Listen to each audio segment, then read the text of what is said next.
Harlan Dodd was mid-law when the doors opened. It was the kind of laugh that carried.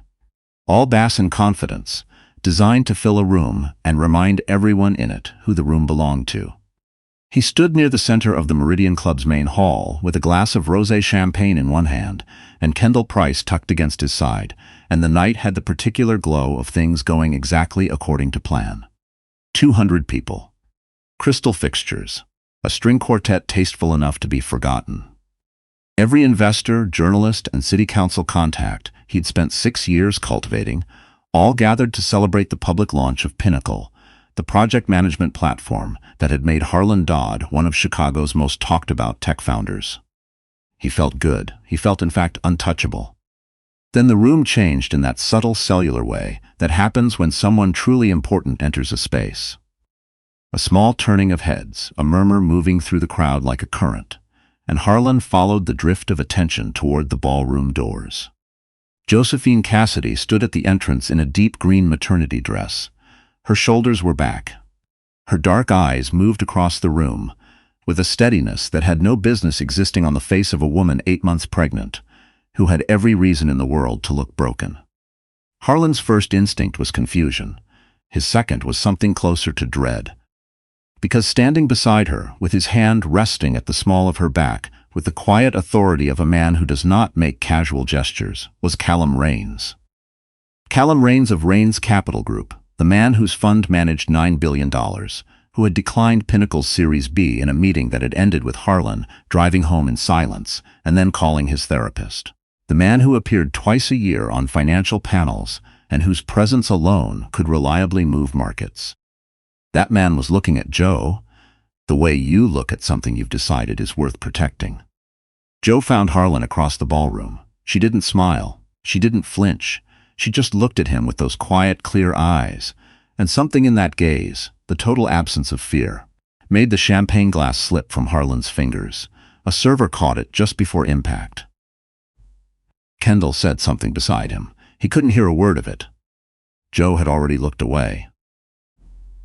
8 months before that night, Josephine Cassidy had believed she was building something that belonged to her. She'd met Harlan Dodd at a conference in Austin when she was 32, a senior product designer with a reputation for thinking about user experience the way surgeons think about anatomy, technically, precisely, from the inside out.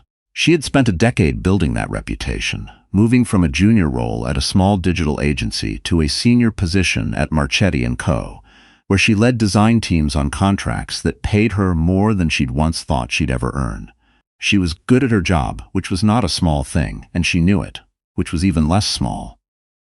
Harlan had a vision for a project management platform that would actually behave like the people using it. Adaptive, anticipatory, built around how teams naturally communicate, rather than forcing teams to change how they communicate. It was a genuine idea. Joe had heard hundreds of genuine ideas at conferences, and most of them stayed in the room where they were spoken. This one was different. She could see immediately how the product would need to be designed to make that vision real. He asked her to consult. She said yes. 6 months later, he asked her to join the company. A year after that, they were married. She left Marchetti on a Thursday in March. Her boss shook her hand for a long time and didn't quite manage to hide that he thought she was making a mistake. Maybe he'd already seen something she hadn't. But Joe had looked at the wireframes covering her kitchen table and seen a product worth building, and that belief was genuine and entirely her own, and that made it both her best quality and her greatest vulnerability. For 3 years, she gave Pinnacle everything she had. She designed the entire user experience, every screen, every workflow, every micro-interaction. She developed the product framework that became the backbone of Pinnacle's investor pitch. She ran user tests at 11 at night and revised design systems on Sunday mornings, and showed up to board presentations with decks that made investors lean forward in their chairs. She had a particular notation system, a set of file conventions, and color code shorthand she'd developed over years at Marchetti that made her work immediately recognizable to anyone who knew what they were looking at. She didn't look too closely at the paperwork. Harlan handled the legal side.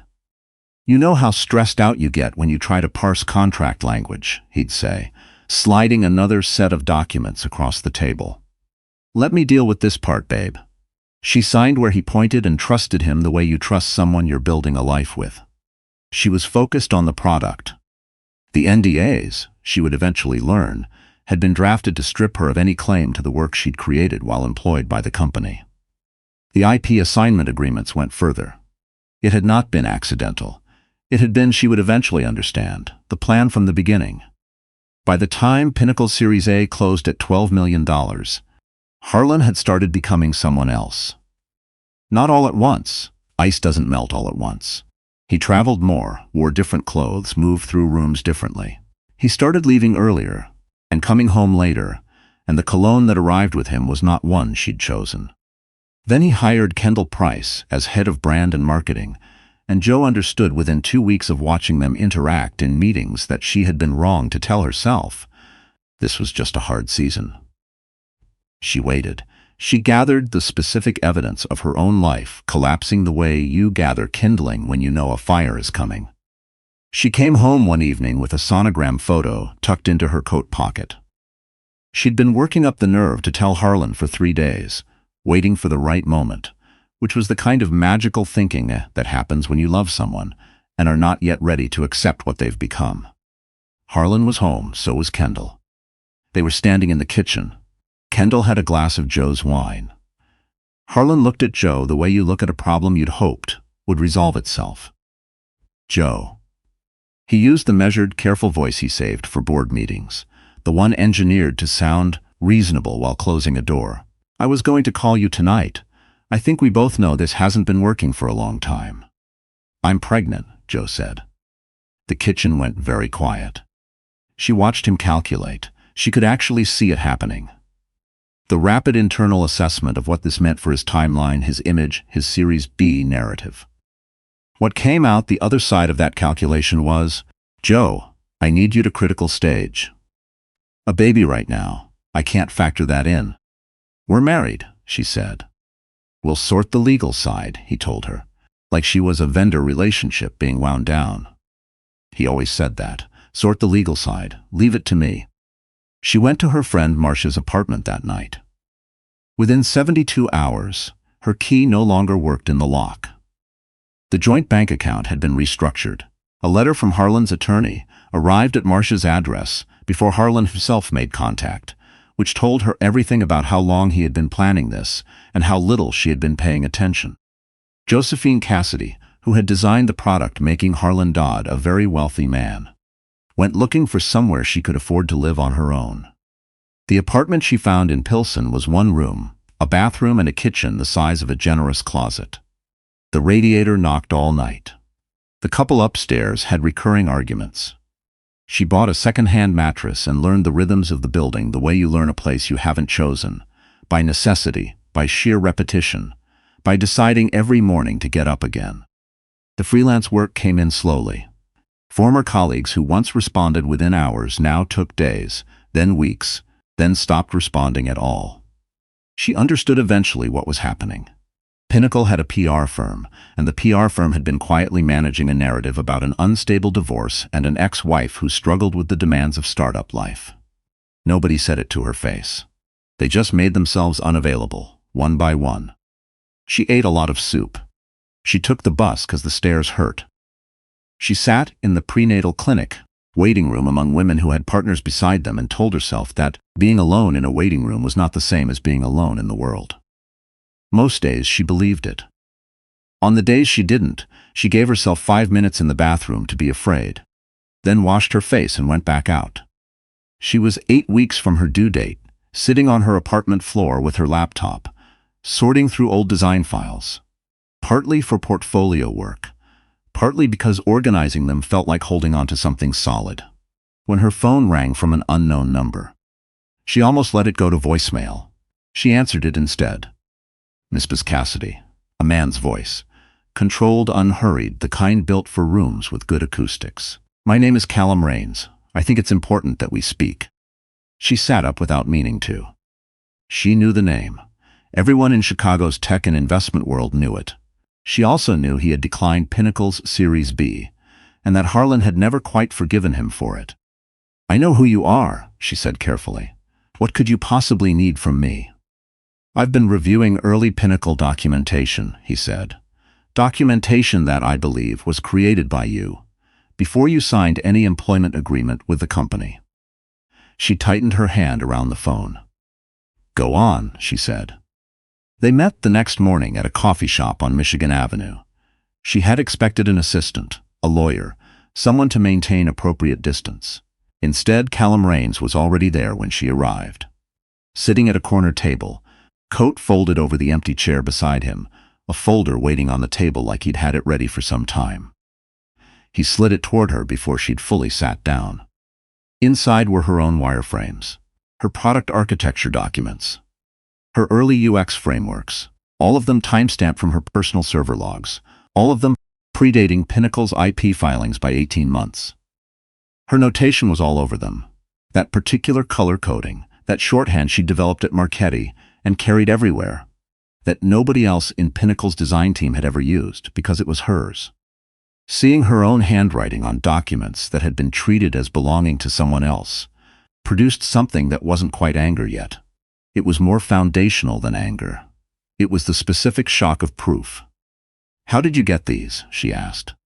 A former Pinnacle engineer came to us with concerns. He'd worked on the platform long enough to recognize that the foundational architecture didn't match the development timeline. Callum met her eyes. Mrs. Cassidy, I'll be direct. 3 years ago, Pinnacle undercut a company in my portfolio using design documentation they couldn't have produced legally. Work nearly identical to what my portfolio company had developed. We suspected IP theft then, but couldn't prove it. I believe you're the connection I've been missing. So this is about recovering what Pinnacle cost you, she said. That's why I started looking, he said. Yes. He didn't look away. It's not the only reason I'm sitting here. She studied him. She'd had enough practice with men who said partially true things to know what that looked like. This looked different. I want to be clear, he said. I need your help with something specific. Separately and completely. I think what was done to you was wrong, and I have resources that can help you correct it. Those two things are connected in timing. They're not connected in terms of obligation. You don't owe me anything for the latter. She looked down at her own handwriting in the margin of a design document that had helped make Harlan Dodd a wealthy man. Then she looked at Callum Raines across a coffee shop table, and she made a decision. Tell me what you need, she said. The preparation took 6 weeks. Callum's legal team was methodical, the kind of patient that comes from having the resources to wait for exactly the right moment. Joe worked with them in a conference room on the 42nd floor, reviewing documents, organizing timestamps, sitting across from attorneys who treated her work like it had weight and standing. That last part was something she had not experienced in a long time, and it undid her in small ways she didn't show. She'd also been keeping something else for a while now. Near the end of her marriage, some part of her had recognized, quietly, without fully admitting it, that nothing was quite what it appeared to be. She'd started recording conversations with Harlan on her phone. Voice memos, mostly. Conversations where he'd explained the contracts to her, told her not to worry, described her contributions as supplemental. Moments where he'd said, casually and without guilt, the things she'd needed later to prove were said. She'd kept them on an external drive she'd almost deleted twice in her worst months. That drive was now in the hands of Callum's attorneys. Meanwhile, Kendall moved. The campaign was polished. Joe had to acknowledge that. Anonymous blind items in Chicago tech publications.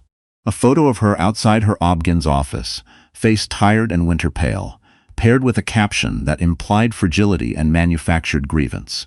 Comments from unnamed sources in tech circles suggesting that any IP claim was the desperation of a bitter ex-wife. It spread quickly because it was built to spread, and because a pregnant woman with no press team is not difficult to discredit in certain corners of the internet. Joe saw it one evening and felt the specific cold of being reduced to a narrative. Callum crossed the room without being asked. "She's trying to establish the story before we can," he said. "Is it working?" "For people who don't know what's coming." He didn't soften it with false reassurance. "Let her work. What she's building, we'll dismantle systematically." The board meeting was 3 days after the launch party. 2 of Pinnacle's institutional investors had requested it, and they'd been quiet about the reason, which, in Joe's experience, meant they knew exactly what the reason was. She and Callum arrived together. Harlan was already at the head of the table, and when he saw them walk in together, he ran the same rapid, internal calculation she'd watched him run in the kitchen 8 months ago. This time what came out the other side wasn't dismissal. It was fear. She sat down. She opened her folder. She looked at the board. Harlan used the reasonable voice. "I want to acknowledge this has been an emotional process for everyone, and if we approach it with some perspective." "Mr. Dodd," the board chair said, "we're here to ask about the origin of Pinnacle's core IP. Please let Miss Cassidy speak." Joe spoke. She began with the timestamps, then the file logs. She walked through the product architecture and the design framework, pointing to her notation conventions, explaining what they indicated about authorship and timeline. She was precise. She had spent her entire career making complex systems comprehensible to people who needed to understand them. This was just a different kind of design problem, and she was very good at her work. Then she played the recordings. Harlan's voice filled the conference room. "Babe, just sign it. You know how you get when you try to parse legal language. This is standard stuff, I promise. And later, your role is the creative vision part. The IP belongs to the company. That's how it works. You knew that." And later still, in a phone call she hadn't been meant to hear, describing her contributions to a potential investor as support work, soft skills, nothing proprietary. The room was very quiet when the recordings ended. Harlan's attorney leaned in to murmur something. Harlan shook him off. "Those recordings are out of context," he said. "Mr. Dodd," the board chair said carefully, "we'd like to hear your explanation of the context." He didn't have one, not one that held. By the end of the meeting, Harlan was on administrative suspension pending a full IP audit. 2 investors had formally invoked review clauses in their agreements. The third, and largest, had already drafted a letter that would go public within 72 hours. In a separate development Joe learned about through Callum's assistant, Kendall Price had been placed on administrative leave, pending an internal communications review. An audit of Pinnacle's brand and marketing channels had surfaced a series of messages regarding the strategy for managing the IP narrative that were, to put it as charitably as possible, inadvisable. She cleaned out her office over a weekend. There was no goodbye party. Joe saw Harlan once more, 3 weeks later, outside the Rains Capitol building on a gray November afternoon. He looked like someone in the early stages of recovering from something significant. The tailored precision was still there, but the certainty underneath it was gone. The way a building looks before the structural work is done, standing but hollow. "Joe," he said, "just her name." She stopped. She was 5 weeks postpartum, tired in ways that didn't have names yet, and her daughter was with Marcia for 2 hours, the longest she'd been away from her. And some part of her mind was already counting down to getting back. "I didn't think you'd actually go through with it," he said. "I know." He was quiet for a moment. "I made some decisions that—" He stopped, started again. "I'm sorry, Joe. I know that doesn't do anything." She looked at him for a long moment. She had rehearsed this conversation many times in the worst months, had prepared precise and devastating things to say. But standing here on an actual sidewalk in actual cold air with the actual man, what she found was not the script. What she found was something quieter. Not forgiveness, exactly. More like the absence of something heavy she'd been carrying without realizing how heavy it was. "You made choices," she said, "one after another, every time you told me to just sign. Every time you called what I built support work, every time you chose not to tell me the truth. They added up, Harlan. This is what they added up to." She shifted her bag on her shoulder. "I don't need an explanation. I just needed to stop losing." She walked past him and didn't look back. The offer from Rains Capitol came the following week, delivered by messenger on heavy paper, which felt old-fashioned in a way she found unexpectedly moving. She read it sitting on her apartment floor. The second-hand couch had arrived, but sometimes the floor was still where you ended up, with her daughter asleep against her chest and November light coming through the window. Chief Design Strategist, Rains Portfolio Ventures. She would work across Callum's portfolio companies, identify design gaps, build product frameworks. Her name on every agreement. Her work attributed to her. A salary that was more in a year than she'd earned in the 3 years she'd spent building Pinnacle. She called Callum. "There's something I need to say before I answer," she told him. "Say it. You came to me because you needed something, and I helped you because it was also right for me. But I need to know if this offer, if any of what comes next, is still about that. Because I can't build something on that foundation again. I did that once, and I know exactly what it costs." A silence, not defensive, the kind that precedes something honest. "I came to you for evidence," Callum said. "That's true." A pause. "I stayed because I kept finding reasons to, because every time I was in the same room with you, I thought, this person understands how things actually work. And then separately, in a way I wasn't prepared for, I noticed that I thought about you when you weren't there." His voice dropped slightly, losing the boardroom register. "I should have said this sooner. I'm saying it now." Jo looked down at her daughter's sleeping face. Small and peaceful, and entirely indifferent to the weight of the world her mother had just walked through. "I'll take the job," she said. "And beyond that?" he asked quietly, and genuinely uncertain in a way she found she trusted. "Ask me in a few months," she said. "After I've slept. After I remember who I am when I'm not just surviving." "I'll ask," he said. He kept his word. She said yes. 14 months later, on a Saturday morning in December, Josephine stood in the rotunda of the Chicago Cultural Center and listened to her daughter laugh at the flower arrangements. 15 months old and deeply opinionated, recently mobile and entirely unimpressed by ceremony, her daughter sat on Marcia's hip and reached repeatedly for a spray of white eucalyptus. Every time Marcia moved it away, the baby reached again with the serene, untroubled confidence of someone who has not yet learned to doubt herself. The vows were short. The guest list was 30 people, all of whom were there because they meant it. No press, no strategy. Just December light through the stained glass, and Callum's hands around hers and the particular relief of arriving somewhere that was genuinely yours. She had thought, in the worst months, that everything she'd built had been taken from her. The work, the years, the belief, extracted and gone. She'd been wrong about the last part. What survived wasn't the title or the salary, or even the legal victory. It was something she couldn't have named in those months, but understood completely now. The knowledge of what her work was worth, bone-deep and certain, earned through the specific misery of watching it filed under someone else's name, and confirmed through the specific dignity of standing in a conference room and presenting it herself. Nobody could take that back. It wasn't a thing that could be taken. Her daughter finally got hold of the eucalyptus and held it up like a trophy. Jo laughed, Callum laughed, the rotunda echoed with it. And the morning kept going, easy, unhurried, warm, like all the best things she had earned. If this story reached you today, I hope you carry the part that matters most. The work doesn't stop being yours just because someone tried to file it under their own name. The truth has a timestamp, and so do you. If this moved you, please take a moment to like it and share it with someone who needs to hear it. Subscribe to Mr. Edward Stories. There are more journeys ahead, and I'm glad you're here.